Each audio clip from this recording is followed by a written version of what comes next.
আমার তো মনে হয় যে রোডম্যাপ খুব স্পষ্ট রোডম্যাপ দেওয়া হয়েছে, ঠিক না? যদি মানে কম রিফর্ম হয় সেক্ষেত্রে মানে আপনি দেখেছেন যে ডিসেম্বরের মধ্যে হতে পারে। উনি একটা আলোকপাত করেছেন। আর এক্সাক্ট ডেট কি এটা তো সত্যিকার অর্থে অনেক ক্ষেত্রে এটা ডিপেন্ড করবে রিফর্মের উপর, বাট উনি একটা মানে টাইম একটা দিয়ে দিয়েছেন। এর চেয়ে আর ক্লিয়ার রোডম্যাপ আর কি হতে পারে?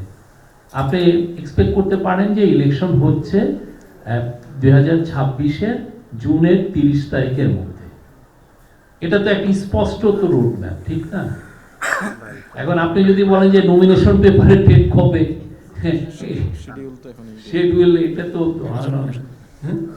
নির্বাচন কমিশন দেবে। উনি একটু বলেন, আপনি বলেন শিডিউল বা নির্বাচনের সুনির্দিষ্ট দিনক্ষণ বা নির্বাচন একেবারে নির্দিষ্ট কবে হবে, কবে মনোনয়নপত্র দাখিল হবে, এগুলো নির্বাচন কমিশনের কাজ। সরকারের কাজ হচ্ছে নির্বাচন কমিশনকে ফ্যাসিলিটেট করা, এবং এই নির্বাচনটা যাতে সুষ্ঠু হয় এটার জন্য প্রয়োজনীয় কিছু সংস্কারের একটা জাতীয় দাবি আছে। রাজনৈতিক দলগুলো থেকে, দেশের মানুষের পক্ষ থেকেও একটা দাবি আছে। এবং আমাদের যে জুলাই বিপ্লব, সেটার স্পিরিটটাও এটা যে আমাদের এর আগে আমাদের যে গণতান্ত্রিক যে প্রতিষ্ঠানগুলোকে পুরোপুরি ধ্বংস করে দেওয়া হয়েছিল, মানুষ দীর্ঘদিন ধরে ভোট দিতে পারেনি। তো মাননীয় প্রধান উপদেষ্টার কাছে আমাদের তরুণদের একটা দাবি ছিল যে তারা যেন ভোট দিতে পারে এবং তাদের সবার যে অধিকার, নাগরিক যে অধিকার, এগুলো নিশ্চিত করা যেন হয়। তো সেই দাবির আলোকে, সেই প্রত্যাশার আলোকে কিছু সংস্কার কমিশন করা হয়েছে সরকারের পক্ষ থেকে। 6টি সংস্কার কমিশন করা হয়েছে সুনির্দিষ্টভাবে প্রথম দিকে বিষয়ভিত্তিক। এরপরে আরও কিছু সংস্কার কমিশন করে মোট 15টা কমিশন করা হয়েছে।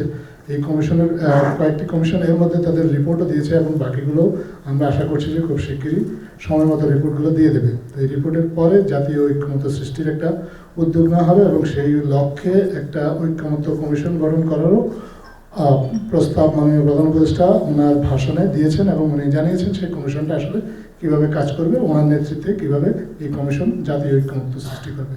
তো জাতীয় ঐক্যমত্য যদি সংস্কারের বিষয়গুলোতে তৈরি হয়ে যায়, তাহলে নির্বাচনের দিনক্ষণও আসলে নির্বাচন কমিশন তখন হয়তোবা জানিয়ে দিতে পারবে। এছাড়া নির্বাচনের জন্য যে প্রস্তুতির বিষয় আছে, সেই প্রস্তুতির কাজ তো নির্বাচন কমিশন শুরু করে দিয়েছে, এবং তারা সময় মতো সময় সময় আপনাদেরকে সেই বিষয়ে জানাচ্ছেও।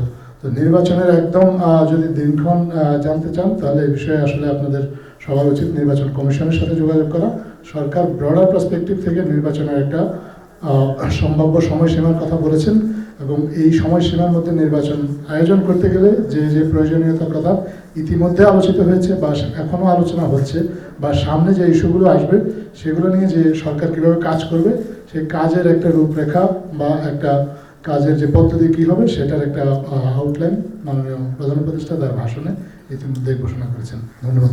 আমি কি আরেকটু প্রশ্ন করতে পারি? সেটা হলো যে